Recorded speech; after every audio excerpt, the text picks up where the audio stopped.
And we are the group 2. So before we proceed to our discussion, we will take an activity first. So the activity called human spelling. So I will divide the group into two groups. So group 1 and group 2. So each of you will have a letters. It is called human spelling because I want you to spell the words. But at this here, instead of the words, I will give the description of the specific words, and you will be the one who will form the word. So yes. So I want all of you to be in front. Yes.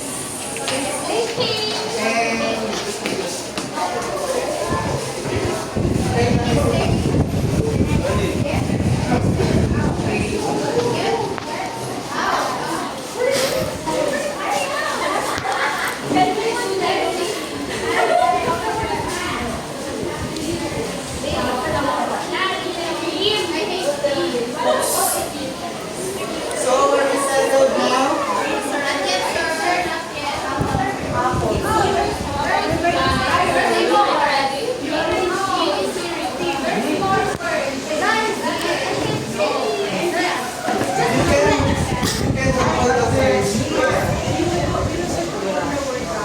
You can hold the words.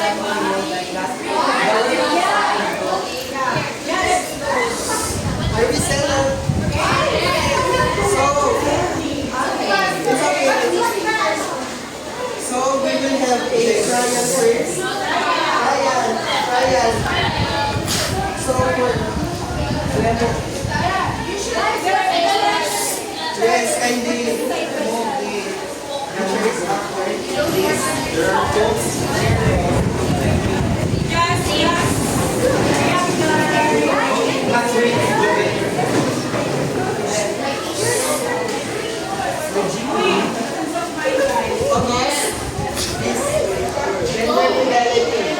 So, pay attention. So the first is trial. So it is this type of chivalry that symbolizes for love in marriage. So 1, 2, 3, 4.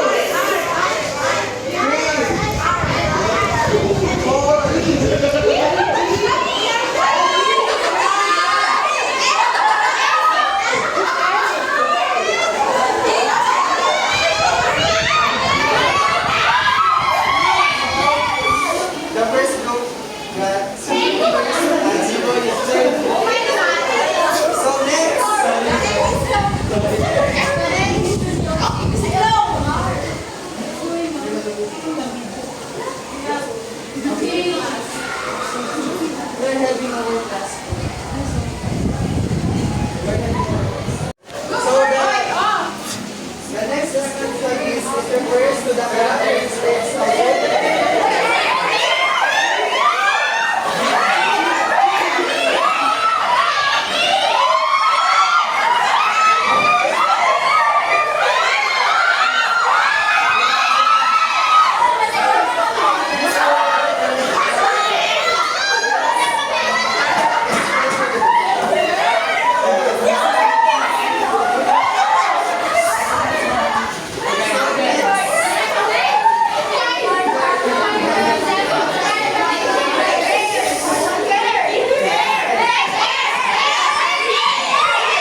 group has a 2 points, then second group also got 2 points.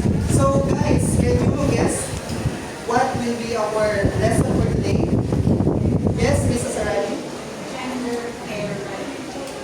Yes, you are right. Our lesson for today is all about gender variety or gender queer language. So let us go. Let us give our ears to Miss Rabia as she is the one who will discuss the introduction. So now we'll be discussing about gender care language and gender care rights. So this is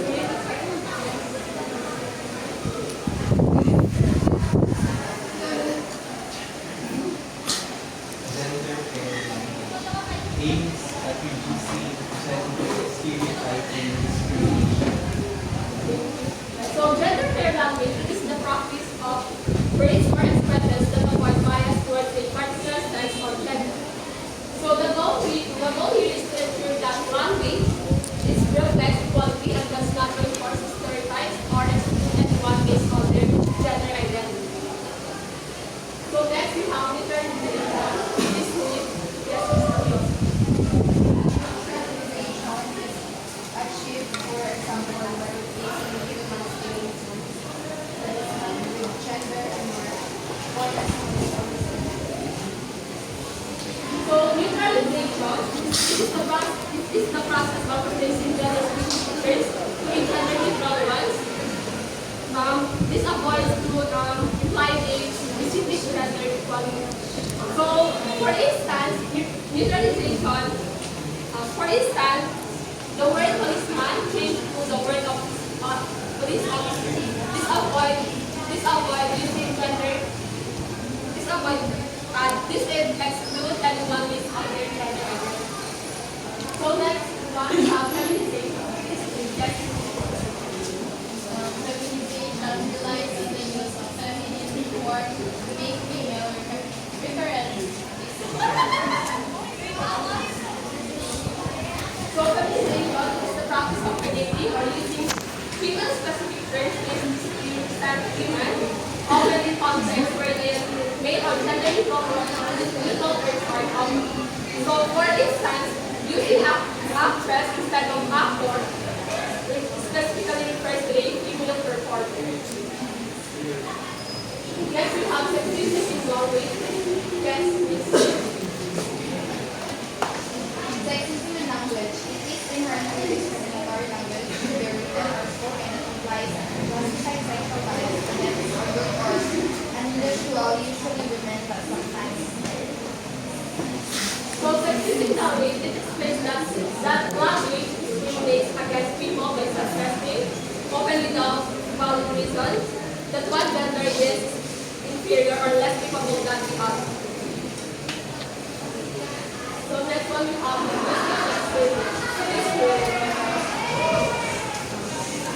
Linguistic sexism is considered to be any language that is supposed to include all people but unintentionally or not exclude a gender which can either male or So this offers when language is used in a way that discriminates against a particular gender. So for instance, in gender job titles, using chairman instead of chairperson, this avoids excluding a particular gender entirely. So next we have gender bias and Gender bias in language is a language that necessarily identifies gender. So here, the example is every manager should submit his report by Friday. So in here, it is biased, but it can be neutral when you use every manager should submit their report in Friday.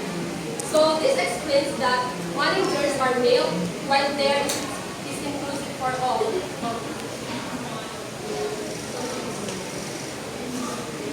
So sexist language which includes one sex or the other which suggests that one sex is superior than the other.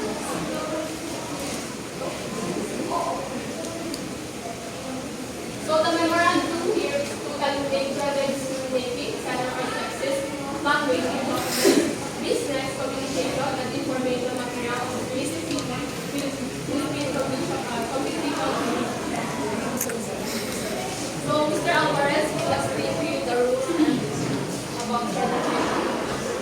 So good afternoon again, everyone. So right now you have the idea about the gender fair language. So now I will discuss the rules and guidelines of how to write or how to write the without having gender bias. So here are the guidelines, the practical guide to gender fair language. First is to eliminate the use of language that renders women invisible. Second is do not use the generic term man. Use the gender-neutral alternatives for words ending with man, but which refer to functions and performed by either sex. Next is to avoid using language that trivializes women or diminishes their stature. Next is to avoid using sex-linked modifiers. And then do not use language that disparage or marginalize women. Do not use language that perpetuate unequal gender relations. And then cite the names and titles of male and female subjects similarly. And lastly is to address people formally in a gender-neutral manner.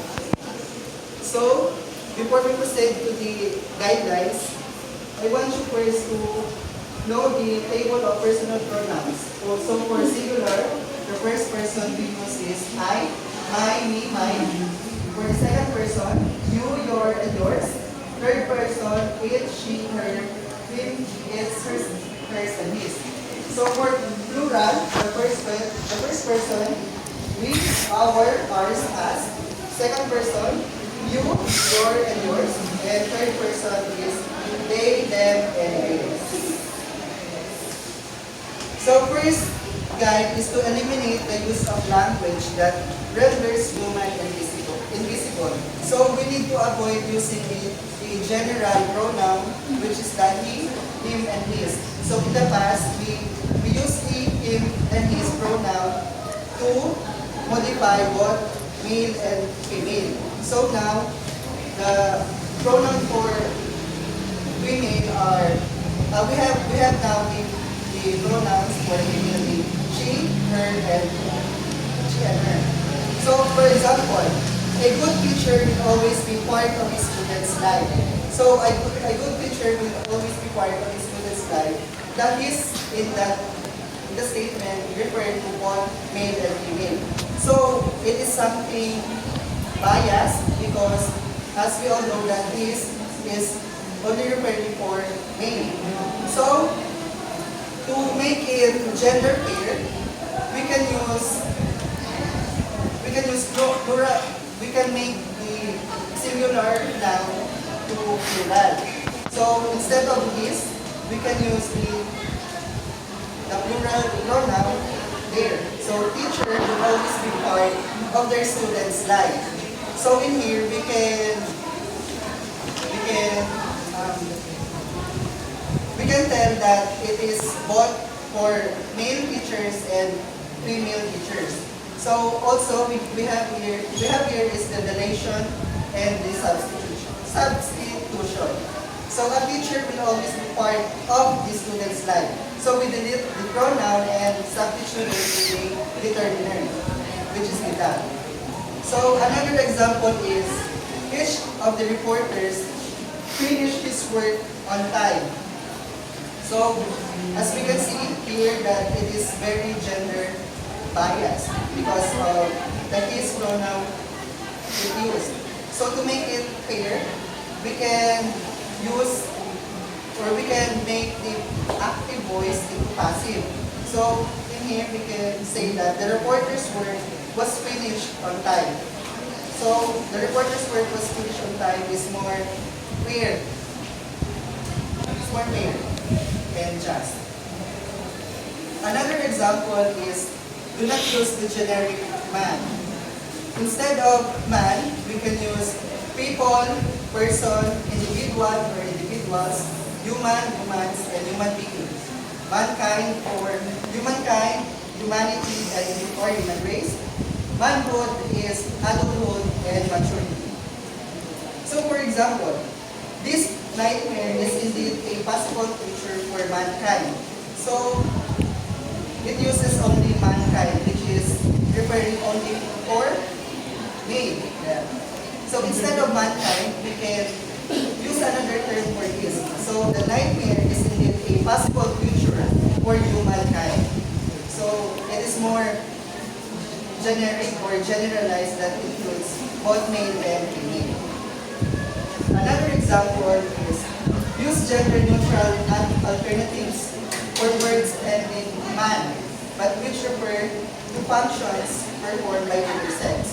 So for example, for anchorman, we can use the anchor or the anchor person, businessman, business executive, manager, business owner or entrepreneur, cameraman or camera operator, chairman, chairperson or chair, congressman, representative, member of Congress or legislator.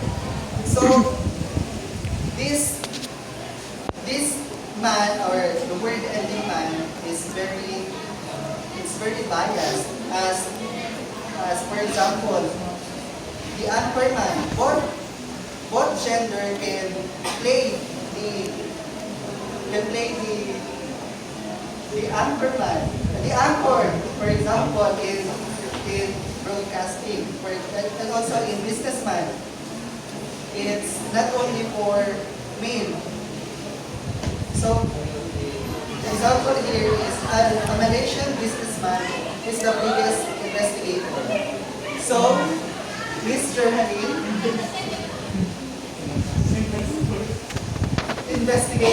investor, sorry. So, Mr. Halil, can you stand up? So, how can you convert this gender biased sentence into gender pair language? A Malaysian businessman is the biggest investor.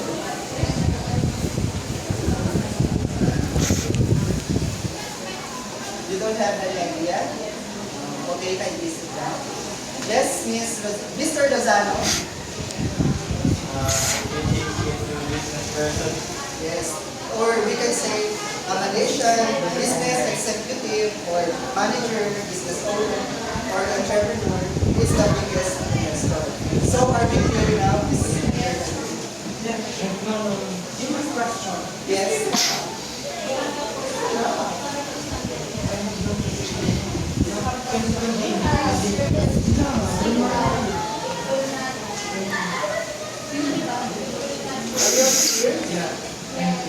So, next is avoid using language that trivializes women or diminishes their stature, or trivializes means like degrading their status, for example. So avoid using the feminine suffixes such as s and x and en.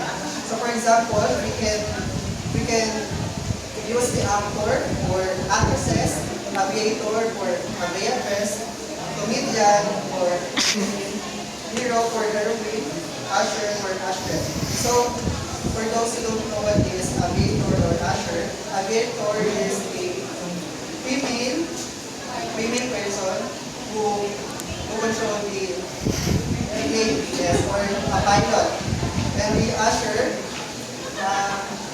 a person who works in cinema who guides you on your seats, on your respectful seats. So here is the example for avoid using that trivializes women or diminishes their stature. For example, Catherine Bernardo is famous actress in the Philippines. So in this statement, it uses the word actress. So it's something categorized only in the female category. But to make it more clear, we can use the word actor as Catherine Bernardo is really a famous actor in the Philippines for both male and female race. Another example is avoid using sex-linked modifiers. So I want 3 brave souls convert this gender bias sentence to gender paired. Yes, Ms. Bagyoso, Ms. Jimenez, and Mr. Dan. Okay, so the first sentence is the doctor examined the patient and prescribed some medication. How can you change it? It should be the doctor examined the patient and prescribed some medication. Yes. So instead of doctora, we must use the doctor word as both him and we are function are doctor, are both doctor, and we should not label women for another term. So yes, Ms. Jimenez. The lady lawyer confidently defended her right to court. The lawyer confidently defended her right to court. Yes. So it should be the lawyer confidently defended her client in court, or the women lawyer confidently defended her client in court. So the word girl and lady from the girl in it is something that can be childish. So we need to avoid using the girl word, and the lady is something stereotypical for any woman. So, Mr. Romero. The board secretary organized the files and scheduled the meeting. So to make that gender and change setup, we remove the board after the secretary should be the secretary organizing the files. So, yes, you are right, Mr. Romero. So, the secretary organized the files and scheduled the meetings. Another guidelines is to not use language that disparages or marginalizes women. For example, the saleswomen, instead of sales girls, we can use the term saleswoman, sprinter, bachelor girl, or old maid for unmarried woman, minority woman or ethnic woman, and housewives or house husbands or housekeepers. Do not use language that perpetuates unequal gender relations. So for example, here is the husband and wife. We can use the husband and wife instead of man and wife. So for example, the man and wife celebrated their anniversary with a special dinner. So the man and wife, like the man it is generalized for all humankind. So the man here is referring for both of the gender and the wife, and it is biased for the male, for the guy. So instead, we can use the husband and wife celebrated their anniversary with a special dinner. So husband and wife like automatically tell us that they are paired to each other. Another guideline is cite the names of titles of male and female subjects similarly. So, example, Ms. Kayla, can you read?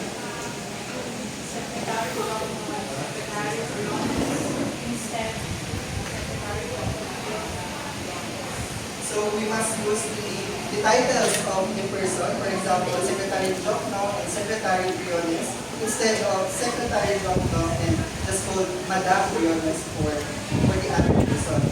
So for example here, Secretary Jokno met with Madam Briones to discuss the new educational budget. And since Ms. Sharita is sleeping, kindly convert this gender bias sentence into gender fair language.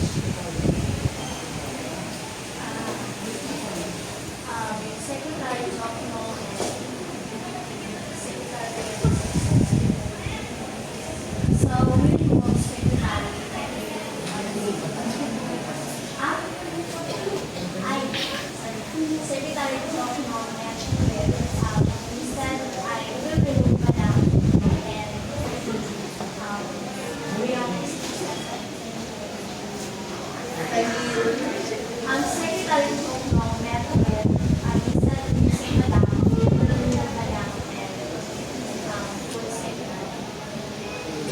should be Secretary Jokno met with Secretary Briones to discuss the new education budget.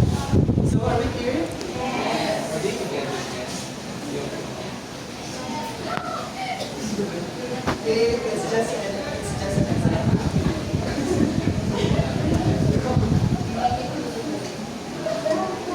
So last, I think it's the last. Address people formally in gender neutral manner. So instead of Mrs. and Miss, we should use the Miss, MS only. Use married woman's first name, for example, Miss Maria Rivera, instead of the surname of her husband. It should be Dantes. It's Miss Dantes Rivera. So we must use the Miss Dantes Rivera. So we should not use the surname of the husband. Instead, we use the married woman's first name. For example, Miss Maria Rivera. Even Maria Rivera is already married. Another is use the corresponding title for females. For example, the doctor, professor, miss, sergeant, police officer, any other title that any person achieved. And lastly, if we write a formal letter, we need to use something that neutralize both the men and women. For example, we can use dear colleague or dear professors instead of dear gentleman or sir that is only focused on the male.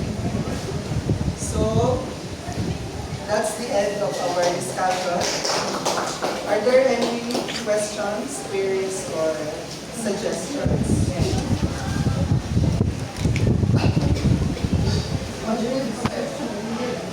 Yes. Please. Vladimir. Vlad?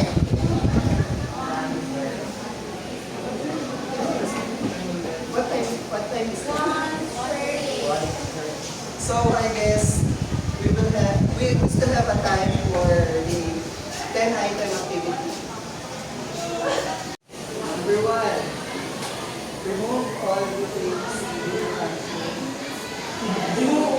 In my head, not that.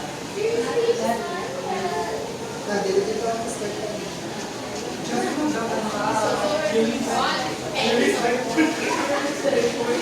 All those.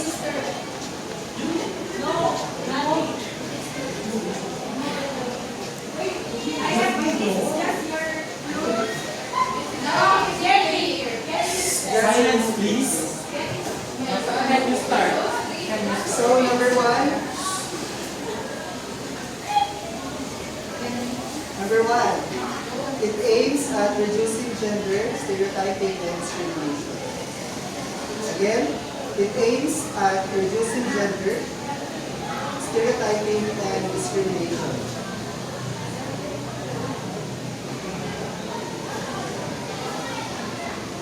Done? No. No.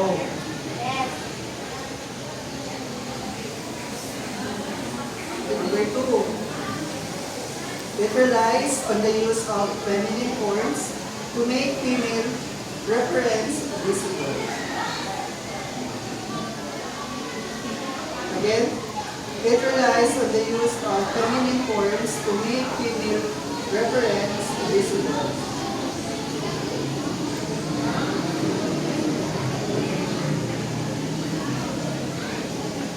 Done?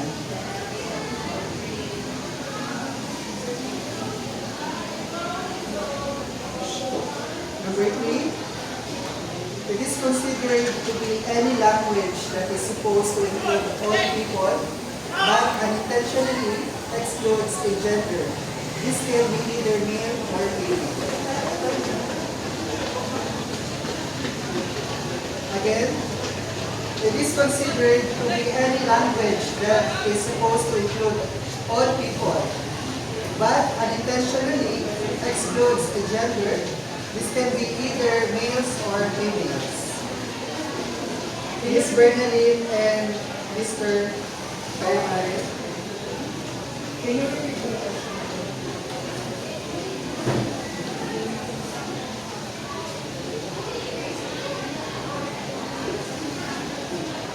Again, it is considered to be any language that is supposed to include all people, but unintentionally excludes a gender. This can be either male or female.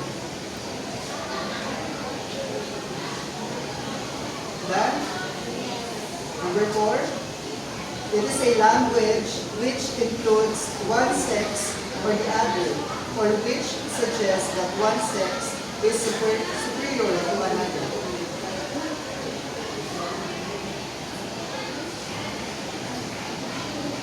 Again, it is a language which includes one sex or other, or which suggests that one sex is superior to other.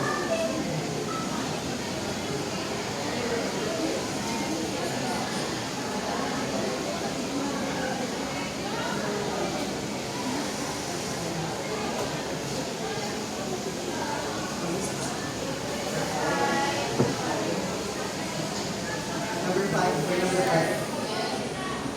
Number 5, it is a language that unnecessarily identifies gender.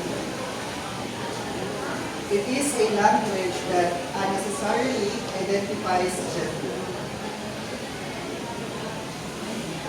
Either of the two is accepted. So you can write the first one first.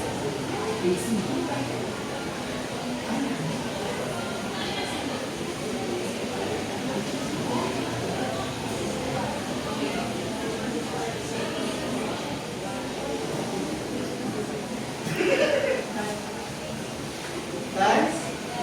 So for number 6, I want you to convert this bias, gender bias into gender free language.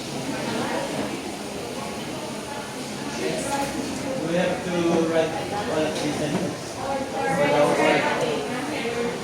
You can answer it right away or just or the whole sentence. Or you should write the sentence. Write out the sentence.